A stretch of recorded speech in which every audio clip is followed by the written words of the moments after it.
2 number ওই নারী যারা বিনা হিসেবে জাহান্নাম পাবে, সে হচ্ছে মান্নানা, অর্থাৎ যার মধ্যে এই গুণটা থাকবে সে জাহান্নামী হবে। এই গুণটা কি? যে খোঁটা দেওয়া, স্বামীকে খোঁটা দেওয়া। সে স্বামী নিজের পুরা জীবনটা চেষ্টা করতেছে ওই স্ত্রীটাকে সুখে রাখার জন্য।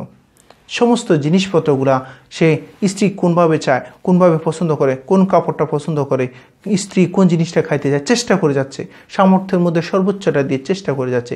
কিন্তু যখনই কোনো একদিন কোনো একটা জিনিস স্বামীর কাছে চেয়ে বসলো এবং স্বামী ওই জিনিসটা সাধ্যের মধ্যে না থাকার পরে চেষ্টা করছে, এরপরও আনতে পারে নাই, এরপরও সে আবার খোঁটা দিয়ে বসছে, আমি সারাটা জীবন কিছুই পাই নাই, তোমার কাছে এসে আমি দুনিয়ার সমস্ত দুঃখ দেখতেছি, আমাকে তুমি এই জিনিস দাও না, এই জিনিস দাও না, এই মুখ দাও না, তমুক দাও না, যা কিছু খোঁটা দেওয়া দরকার স্বামীকে সমস্ত খোঁটা দিয়ে শুরু করছে।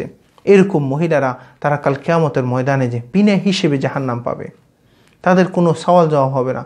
যারা স্বামীর সামর্থ্যর মধ্যে না তাকিয়ে নিজের মন চায় জিন্দিগিতে যে কোনো জিনিস চাইতেছে আর স্বামীর কাছে আবদার করে বসছে, স্বামীর সামর্থ্যের মধ্যে চেষ্টা করেও যদি ওই জিনিসটা না আনতে পারে তাকে খোঁটা দিয়ে বসে আছে, এরকম খোঁটা দানকারী মহিলারা তারা কাল কিয়ামতের ময়দানে বিনা হিসেবে জাহান্নাম পাবে।